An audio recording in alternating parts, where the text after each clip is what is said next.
think maybe we should just cut the baloney. So you are sitting here, Minister, in an invented position with bureaucrats that don't report to you, but nonetheless have the misfortune of working with you. And we are in the final days of a parliament where we've seen your government purposefully go out, and again, regardless of your opinion on the American president, poke the Americans in the eye with hashtag welcome to Canada, then allow 40,000 people to illegally enter the country, and then claim asylum while saying that the Safe Third Country Agreement upholds, but then putting in place a permanent tent city, busing programs into the GTA, spending hundreds of millions of dollars on hotels for people that likely, by your own colleagues' admission, don't have valid asylum claims.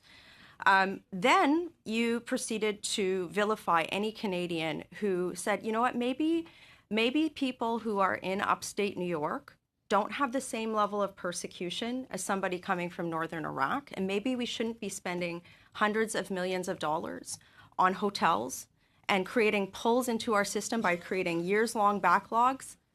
You know, like, you vilified anybody. Your colleague, the Minister of Immigration, the Prime Minister himself, tried to score cheap political points with hashtag welcome to Canada, then un-Canadian, questioning you're racist if you question this, inflamed tensions. You know, you yourself sat here and you blustered, we can't call it illegal. And then you proceeded to spend hundreds of millions of more dollars on this program. You ramped up the rhetoric until we got close to an election. And then all of a sudden we have Division 16 in the Budget Implementation Act, measures that have been routinely panned by virtually every immigration professional in Canada, not likely to uphold any sort of court challenge whatsoever.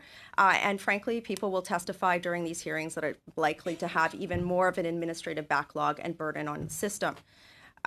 You then proceeded, and your colleague did, to blame the situation on Stephen Harper, which, I mean, good on you. I mean, you know, you've got to do what you've got to do as being paid to be a communicator. But the reality is that you've inherited a 10,000 case backlog, which of course was brought down after a massive backlog. This is the IRB after a previous Liberal government.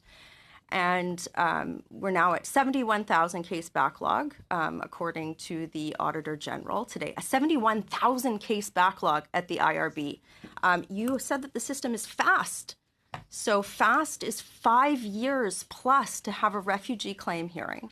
You also added to the backlog by lifting the visa requirement on Mexico when your government had not done a formal review of the system. We're now seeing, I believe in the last 2 months, it was over 1,500, I think, claims from Mexico. We know that the determination rate of those claims of validity will be about 22%.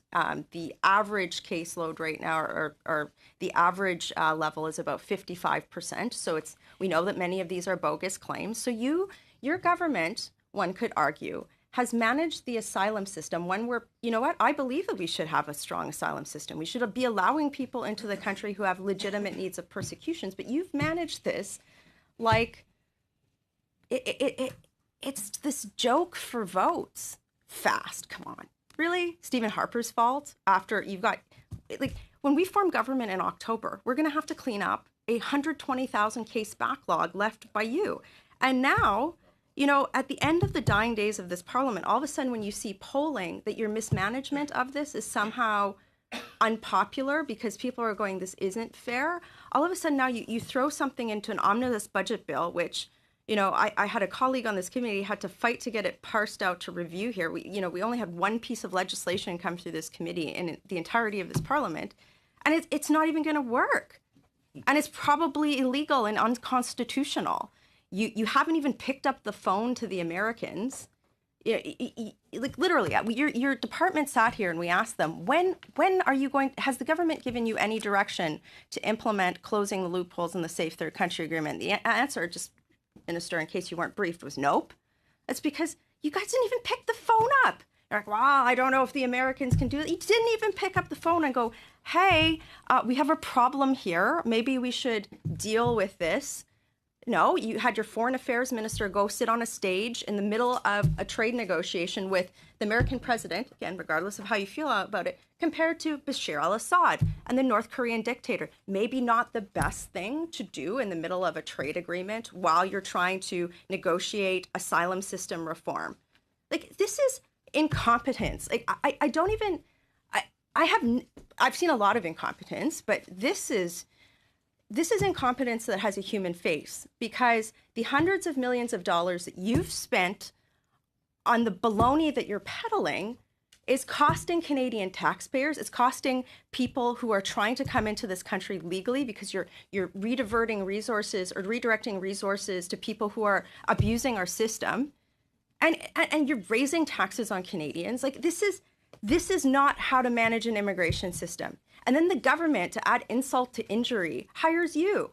They hire you to be a communicator on the file. You don't have authority over any of these bureaucrats. You don't have the ability to bring a memorandum to cabinet or instruct the RCMP on this sort of thing. You're a glorified mouthpiece for the prime minister on this stuff. It's just, this has real implications that you guys have bungled so badly, that it's embarrassing. And you should be held to account in the fall for it. And we're just tired of it. This is a sham. This is a joke. So my question to you is this. Are you comfortable with your personal legacy? You've had a long career, Minister, breaking Canada's immigration system for you and the Liberal Party's political gain. Thank you very much for the question. I'm very comfortable. The job I was given included taking steps to more efficiently and effectively manage the issue of irregular migration. And as I've already advised this committee, I guess I'll take that as a yes, and I hope voters hold you account to that. If you don't want the rest of the answer, Ms. Rempel, I'll defer to the chair. I don't know. We have about 25 seconds. I just think the answer to that is yes. And I feel bad for you, Bill. I really do. I do. So I wish you the best after October. Thank you. I'm done. Ms. Kwan?